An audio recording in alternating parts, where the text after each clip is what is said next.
우리가 이 워터 슬라이드 타면 위에서 이제 물로 내려가잖아요. 네네. 그 내려가는 구간이 22년이었고요. 이 물 속에 들어가는 게 23년이고요. 예. 안타깝게도 그 다음에 바로 튀어나오면 좋은데 네. 물 속에 계속 오래 머물 가능성이 있다. 103.5 FM 돈을 이해하는 시간 정철진의 목돈연구소.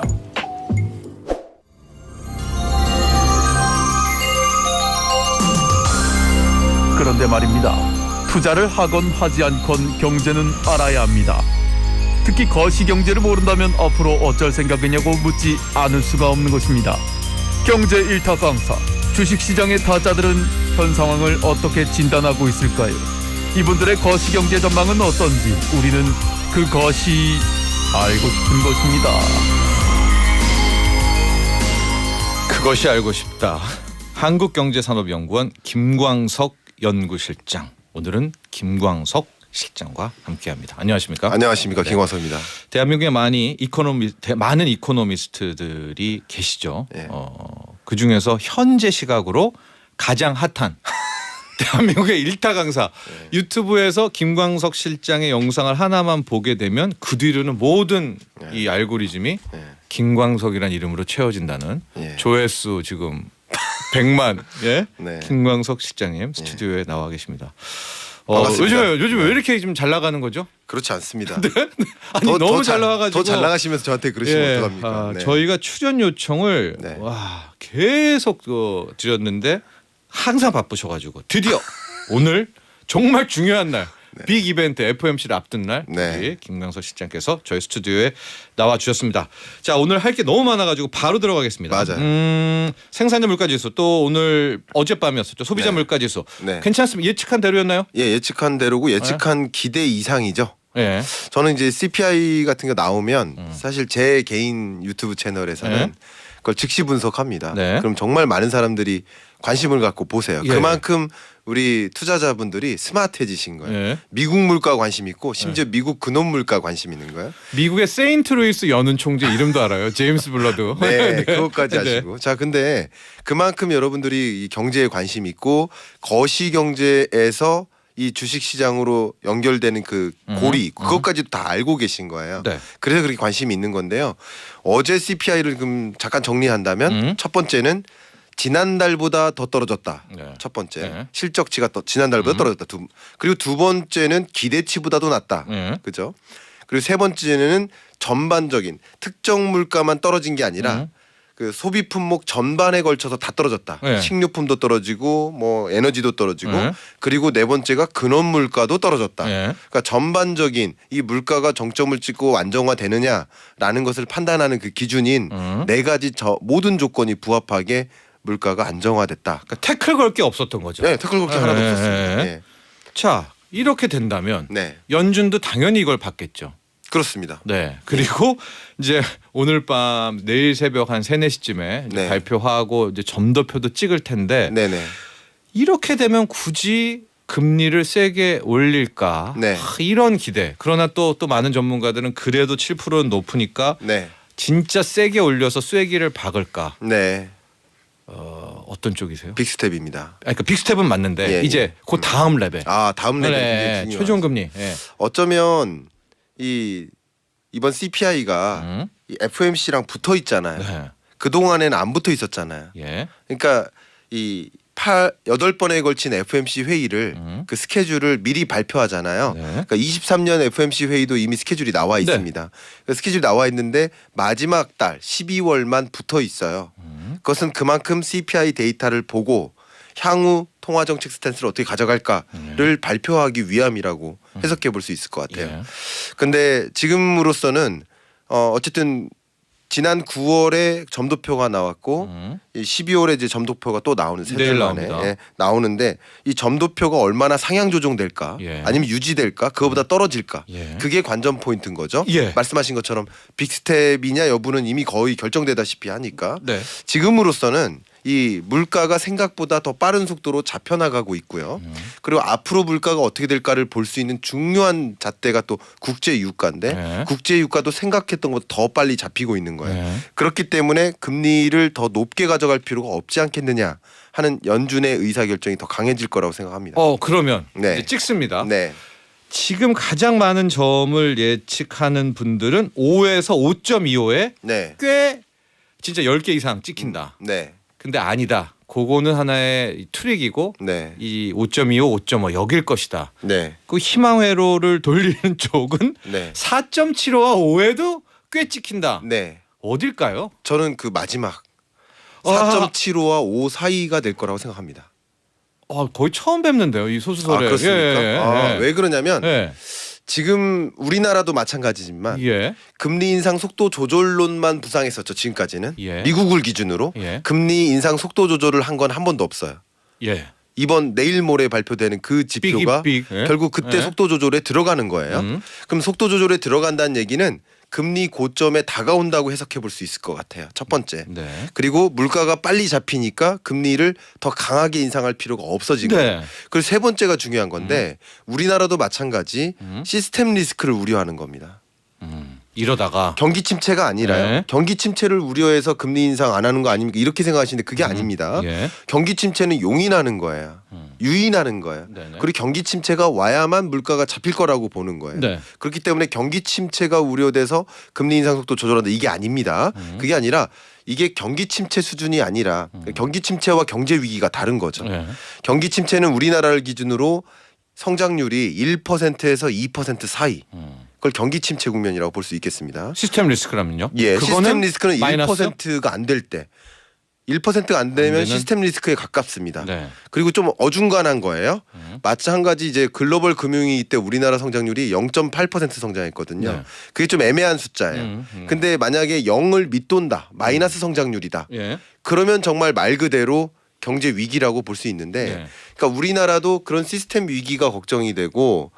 미국도 마찬가지입니다. 그러니까 채권 시장 불안이라든가 이런 이슈들 그런 것들을 선제적으로 방어해야 된다라는 네. 연준 위원들의 이런 목소리 이런 것들이 11월 FMC 회의 때 담겼죠. 성명서에 담겨 있죠. 금융시장 안정화라는 걸 하나 싹 넣어놨죠. 그렇죠. 예. 그러니까 코멘트로. 지금까지 예. 긴축적 통화 정책을 구상해 왔는데 이것이 시장 경제에 어떤 영향을 미칠까? 물가 안정화에 기여할까?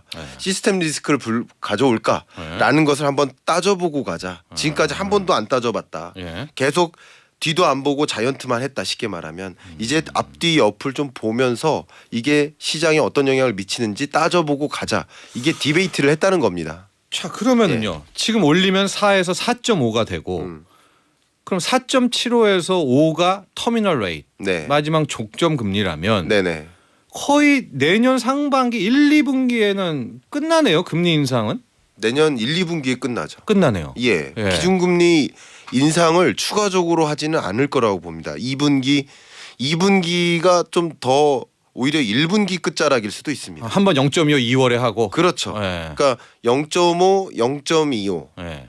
요 정도에서 마무리될 수도 있습니다. 4.75. 그렇습니다. 저는 그렇게 해도 굉장히 가능한 시나리오라고 저는 생각을 합니다. 좋아요, 좋아요. 네. 좋습니다. 네. 자 그렇게 된다면 네네. 아주 단기로 쫙 줌을 땡겨와요. 네네.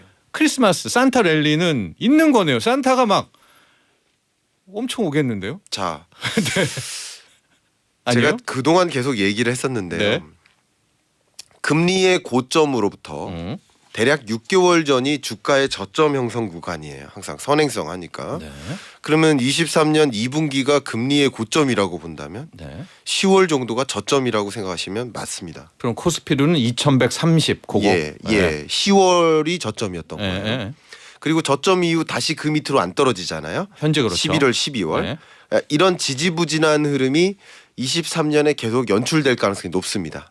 이게 뭐냐면요. 저점이냐 고점이냐는 기준금리를 가지고 시계열적으로 선행성을 가지고 판단하시면 좋고요. 예. 아까 계산해 드렸던 거. 예. 그리고 다음 문제는 뭐냐면 기울기입니다. 그 기울기는 경기 침체가 결정하는 거죠. 네. 안타깝게도 23년 경제가 경기 침체가 본격화되는 시점이기 때문에 나쁘게 얘기하면 기업들의 실적 자체가 어두워지는 거죠. 네. 그렇기 때문에 소위 산타랠리를 막 굉장히 크게 기대하기는 네. 어려운 거고요. 지금까지 나타난 이런 시나리오들은 우리가 반영되어 온 거예요. 그래서 어쩌면 기준금리 인상 스탠스가 9월의 점도표보다 더 낮아진다. 하더라도 낮아지면 일시적인 랠리는 있죠. 그래요. 예, 그 다음 날, 그 다음 날. 예, 예. 근데 이제 산타 랠리라는 표현이 예. 12월 내내 굉장히 빠른 속도로 우상향한다. 그렇게 기대하기는 좀 어렵겠다. 그 다음 주 연초까지를 보통 보잖아요. 거기까지는 아니어진다. 그렇게는 어렵겠다. 그리고 이제 이 어떻게 보면 FOMC 회의 결과가 좀 시장의 기대치보다도 더 좋게 비둘기파적으로 이제 뭐가 나온다. 그럼 그 다음 날이나 그 주 정도의 주가에는 영향을 미치지만 네. 그 정도의 스탠스, 금리 인상 이제 거의 끝나가는구나 하는 것들은 이미 생각하고 있는 거예요. 그러나 이미 성탄절주 그 다음 주까지는 동력이 약하다. 그 정도까지 동력을 가져올 수는 없습니다. 이미 반영된 거라는 거죠. 자, 이제 좀 정리가 되네요. 왜냐하면 그 앞뒤가 처음에 좀 안 맞는다고 생각했거든요. 왜냐하면 김광석 실장께서는 네. 와 고금리가 아니잖아요. 일단 네. 터미널 그 종점 최종 금리도 예. 5% 미칠 거라고 보지만 네. 주식 시장은 박스권이라고 보는 이유. 네. 그게 이제 그 지지부진한 경기 그게 네. 꽤 오래 갈 거다 이렇게 보시는 거군요. 정확하십니다. 경기 침체가 그러니까 제가 이런 말씀 많이 들었는데요. 아직 경기 침체 온 거 아닙니다. 네. 지금은 그냥 경기 둔화예요. 네. 그러니까 올해 성장률 전망치가 대략 2.2%거든요. 네. 우리나라. 그럼 잠재 성장률을 어쨌든 웃돌아요. 네. 이걸 경제 위기나 경기 침체라고 표현할 수가 없어요. 정의상 그렇습니다. 이런 걸 경기 둔화 국면이고. 둔화하다가 이 지하를 뚫고 내려갈 때 침체라고 하죠. 네. 근데 우리 사이클을 보시면 익스펜션 확장하다가 그다가 둔화하죠. 네. 이게 리세션이죠. 그러다가 지하로 내려갑니다. 네. 이걸 디프레션 침체라고 하죠. 네. 그리고 다시 제로를 향해 회복됩니다. 리커버리라고 하죠. 그러니까 이런 국면에서 아직 본격적인 침체 국면에 안 진입한 거예요. 네. 기업들이 지금부터 이제 설비 투자 용량을 축소하거나 23년 계획상에서 신사업을 접거나 그런 문제들이 지금 당면하기 시작할 겁니다. 그런 이슈들이 이미 등장했고요. 테크 네. 기업들이 빠르니까. 그럼 그런 것들이 반영된 고용 침체는 한 3개월 후에 나타납니다. 예. 원래 고용이라는 지표 자체가 경기 후행 지표니까 예. 자 그렇게 생각을 해 본다면 경기 침체는 이제 안 온 거고요. 경기 침체라는 것이 반영되고 반영된 실적 발표는 또 후순위죠. 그렇죠. 또 옆으로 또 뒤로 간다는 얘기죠. 그렇죠. 네. 그런 것들이 뒤로 발표되는 거고 경기 침체가 23년 1분기에 온다 하더라도 그 경기 침체가 반영된 기업들의 실적 발표는 1분기가 지나서예요. 네. 결과적으로는 주가가 그런 것 실적들을 받아볼 때마다 나름 드림에 투자하고 기대에 투자하고 하다가 실적이 생각보다 안 나오네 하면서 또 떠나고 이런 것들이 주가가 계속 중장기적으로 마치 2020년에 경험했던 네. 대세 상승장 이걸 기대하기란 어렵겠다라는 것이죠. 자, 김광석 실장이 이제 매년마다 경제 전망에 관련한 책을 내는데요. 2023년의 전망은 이렇게 냈습니다. Great Recession 2023년 경제 전망이라는 바로 자, 이 책 보이시죠? 이 책이 지금 절찬리에 판매가 되고 있는데 대단히 이 감사합니다. 제목이네요. 네, 그러니까 리세션의 한 해가 된다는 거군요. 네 그렇습니다. 그러니까 긴축으로 두려워하는 것보다 네. 이제는 한 걸음 더 나아가서 경기 침체에 대한 걱정이다 내년은. 제가 많은 소위 비전문가분들을 만나 뵙고도 기준금리의 고점이 언제쯤 형성될까요? 그러면 대부분 1, 2분기라고 합니다. 23년. 네. 그러니까 그 정도로 상식화돼서 그 숫자가 반영된 거예요. 그러나 이제 레벨은 좀 다르죠. 레벨은 좀 예, 달라지지만 예, 예. 레벨은 그렇게 의미가 없습니다. 아. 그 레벨은 기준금리의 고점까지는 그게 다 반영된 거고요. 금리 인상하는 기간이구나라고 이미 인식하고 있기 때문에 예. 생각보다 더 레벨이 올라가네. 이것은 일시적인 조정 혹은 일시적인 기회 이렇게만 보시는 것이지 그게 중장기적으로 랠리를 가져온다? 뭐 5.5든 뭐 5.75든 5.25든 그거보다도 네. 그렇죠. 추세. 네. 그 기준금리 고점은 23년 2분기라고 만약에 전제를 한다면 전제 조건이 바뀌지 않는다면 생각보다 더 그 고점이 올라간다 하더라도 그게 그렇게 중요한 영향을 미치진 않는다는 거죠. 일시적인 충격은 줄 수 있지만 네. 그리고 그런 면에서도 여전히 불확실성이 존재하니까 장기적으로 뭐 이렇게 랠리를 가져오기는 어렵다는 것이죠. 저점은 찍었지만 예. 반등세가 매우 뚜렷하진 않겠다 이렇게 보는 거죠. 그럼 이제 내년은 리세션 그 중에서도 강력한 그레이트 리세션, 강력한 경기 침체다. 네. 그것이 거의 1년 가까이 이어질 것이다. 네, 그럼 여기서 약간 드는 두려움은 네, 파국이죠. 디프레션도 나와? 이런 거에 대한 걱정이 좀 있으면서 자연스럽게 지금 현재 우리나라 8개월 연속 무역 수지 적자 네. 디프레션도 가나요? 23년은 이제 디프레션에 가깝습니다. 그리고 예. 가깝습니다. 그리고 네. 여기에 그레이트 리세션이라는 표현을 쓴 이유는 이 대공황 같이 네. 그게 그레이트 디프레션이잖아요. 디프레션이구나. 마치 그런 것처럼 이 그레이트자가 붙은 것은 그 정도가 심각하기보다는 장기화되는 길다. 길다라는 것이에요. 그래서 장기 침체 국면의 초입이다라고 생각하시면 좋겠고요. 예. 그러니까 어쩌면 우리가 이 워터 슬라이드 타면 위에서 이제 물로 내려가잖아요. 네네. 그 내려가는 구간이 22년이었고요. 이 물 속에 들어가는 게 23년이고요. 예. 안타깝게도 그 다음에 바로 튀어나오면 좋은데 예. 물 속에 계속 오래 머물 가능성이 있다. 그래서 그레이트 리세션이라고 표현했고요. 예. 이것은 이제 저의 판단도 있지만 제가 11월 지난달에 월드뱅크에 좀 다녀왔는데 네. 월드뱅크에서 만난 그 이코노미스트 중에 한 명이 Is a Global Recession Imminent라는 주제의 보고서를 쓴 저자예요. 제가 매우 인상 깊게 그 저작물을 읽었어요. 네. 보고서를 읽었는데 글로벌 리세션이 왔었을 때 여러 번 있었죠. 그런 것들을 이제 종합해 보니까 지금 여러분은 잘 보실지 모르지만 유튜브에선 보이시겠죠. 네. 이렇게 S 커브를 가지면서 이렇게 떨어집니다. 글로벌 리세션이 있었던 구간이. 예. 근데 이렇게 떨어지는 구간 속에서 22년, 23년은 아직 그 50이라는 기준선을 밑으로 안 도른 거예요. 그러면 이제부터 점차 본격적인 경기 침체가 내년에. 시작될 거라고 네. 보는 것이고요. 이것은 특히나 이게 중요한 게 우리가 어려운 용어로 스파이럴이라고 표현하는데 이걸 네. 소용돌이. 이게 디플레이셔너리 스파이럴 혹은 인플레이셔너리 스파이럴 이런 표현을 쓰는데 이게 물가로 인한 경기 침체는요 장기화되는 성격이 더 강해요. 자, 그런데 지금 걱정은 네. 경기 네. 침체까지는 좋다. 네, 그러니까 우리가 걱정은 여기서 무너지는 거. 네. 파국이죠. 경기 네. 파국. 디프레션은 어때요? 저는 경제 위기라고 생각하지 않습니다. 위기는 아니에요. 위기는 그건 아니에요. 아니에요. 예. 그러니까 정확하게 좀 구분할게요. 네. 제가 경기 침체 온다고 자꾸 말씀드리니까 댓글로 사람들이 아니, 경제 위기 온다면서 왜 주가가 반등한다는 거야? 이렇게 이야기를 하세요. 네. 그래서 제 채널에서 그런 질문을 주셔서 제가 성심성의껏 대댓글을 달아드리는데 네. 그러니까 말씀을 드린다면 네. 경제 위기와 경기 침체가 다른 겁니다. 예. 그렇기 때문에 이 주가 위기랑은 또 다른 얘기예요. 네. 경제 위기는 우리 생애에 4번 경험했어요. 네. 1980년 우리나라 성장률 마이너스 1.6%. 오일 쇼커. 네, 오일 쇼크. 예. 그다음 1997, 8년 IMF 외환위기. 마이너스 5.1%. 그다음 2008년 글로벌 금융위기. 금융위기. 이때 우리나라 플러스 성장했죠. 0.8%. 네. 여기까지도 위기라고 치는 거예요. 그리고 그리고 20년 팬데믹 위기. 네. 이때 우리나라가 마이너스 0.7% 네. 성장한 거. 이 4번의 경제 위기고요. 이 4번을 제외한 나머지 해 중에서는 23년 경제가 가장 안 좋다. 성장률로 보면 제가 10월에는 1.9%로 전망했고요. 네. 11월에 KDI가 1.8%로 네. 전망했고 네. 한국은행이 이번 달에 1.7%로 계속 낮춰잡죠. 네. 근데 어쨌든 1.9에서 1.7% 이 수준의 이 성장률은요. 2%라는 잠재 성장률을 밑도는 경제, 네. 경기 침체고요. 1%를 웃돌기 때문에 경제 위기라고까지는 진단하기 좀 어렵겠다 이렇게 보고 있습니다. 그거는 다행인 것 같고요. 네, 네. 그러나 경기 침체가 길다. 네, 이제 이런 와중에서 네. 딱 우리가 느끼시는 분들 경기 침체이기 때문에 비즈니스하는 사업하시는 분들은 힘든 한 해가 되겠지만 맞아요. 투자자의 관점으로 네, 또 바라볼 수도 있는 거 네, 아니겠습니까? 맞습니다.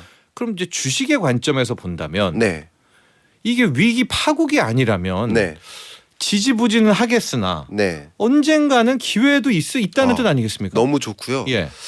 기회가 있을 시그널을 좀 몇 개 말씀드릴까요? 그러면 주가라는 측면에서 여러분이 가져가셔야 될 관전 포인트 그걸 먼저 말씀드리고요. 일단 비즈니스는 힘듭니다. 왜냐하면 경기 침체니까. 예. 비즈니스는 힘듭니다. 네, 네. 생각해 보세요. 지금 소비자들이 소비 심리가 팬데믹 위기 때를 제외해 놓고는 제일 많이 꺾인 상태예요. 네. 그러니까 소비자가 소비하겠습니까? 그 금리가 올라가면 대출을 안 껴요. 그럼 대출이 준다는 얘기, 가계부채 규모도 줄었잖아요. 가계부채를 안 진다, 짊어지지 않겠다는 얘기는 현재 소비를 늘리지 않겠다는 거예요. 네. 그런지 대출- 당연히 힘들겠죠. 네, 사업하시는 소비가 분은. 위축돼요. 네. 그러면 수출은 좋습니까? 안 좋다고 하셨잖아요. 네. 수출은 안 좋아요. 경기 침체 구간에는 우리 반도체 네. 사본 적 있으세요?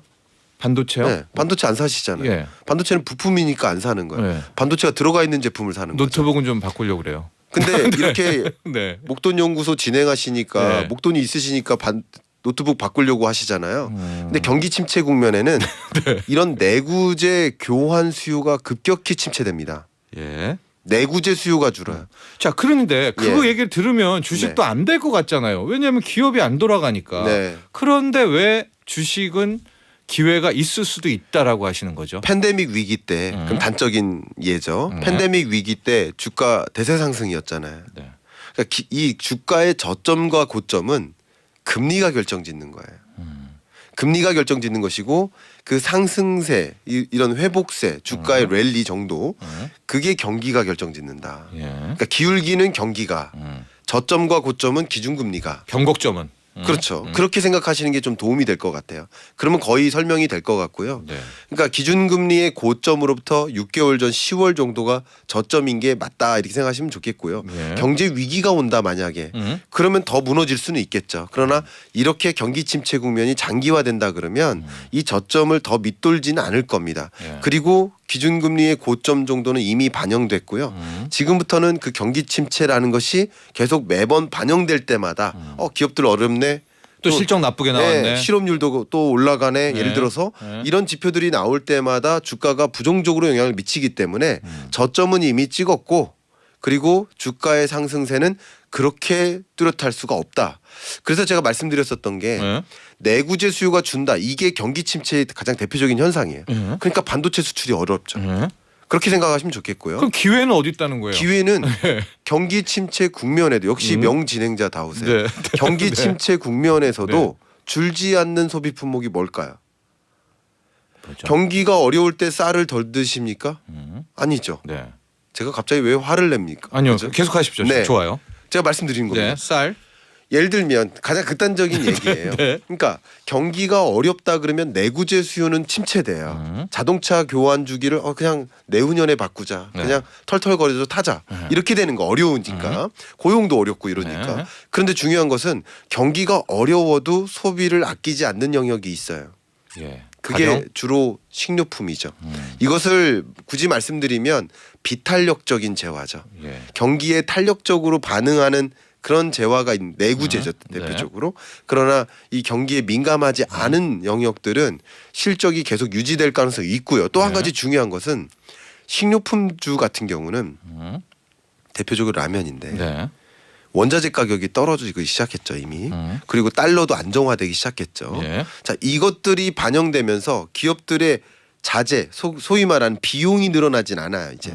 근데 인플레이션은 계속되기 때문에 가격에 반영시켜서 판매 가격은 올릴 수 있어요. 그러니까 이런 기업들은 판매량은 줄지 않는데 인플레이션을 반영해서 소비자 판매 가격을 올려잡아요. 그러니까 수익성은 오히려 개선돼요. 그렇다면요. 이거는 진짜 김광석 실장의 탑픽입니다. 네. 여러분 따라하라는 게 아니라 네. 농심입니까 그러면은? 뭐 탑픽은 뭐예요? 그런 얘기해도 식료품주예요. 됩니까? 아니 그 개인 의견. 예. 개인 의견은 뭐예요? 예, 식료품주입니다. 식료품주예요, 제가 개인 특정 기업을 거론할 네. 수가 없어서. 예. 예. 여러분 그냥 그 의견입니다. 개인의 네. 한 개인의 가장 김광석 실장의. 대표적인 예.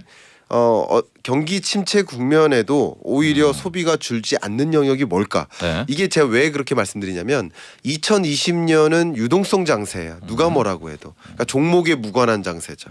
그리고 2022년은 역시 역유동성 장세예요. 예. 종목에 무관하게 다 떨어진 장세예요. 역금융. 예. 근데 예. 22년 10월부터 시작되는 23년 리세션 기간에는요. 이제 실적 장세입니다. 네. 누가 실적을 뒷받침시켜 줄까? 실적이 나름 계속 유지될까? 내가 기대했던 수준 이상으로 실적이 계속 나타나는구나. 이런 기업에 투자하는 것이 맞겠다라는 생각을 갖고 있습니다. 그 소비 비탄력적인 가령 네. 식료품주를 또 얘기했고 그렇죠. 정부가 밀어주는 이런 건 어때요? 맞습니다. 예, 가령 뭐 요즘에 나는 예. 에너지 섹터라든가 이 정부 돈으로 너무 이끌어가는 섹터. 중요한 말씀하셨어요. 왜냐하면 재정도 긴축적으로 단행하잖아요. 네. 그래서 제가 내피배 시대라고 표현한 거예요.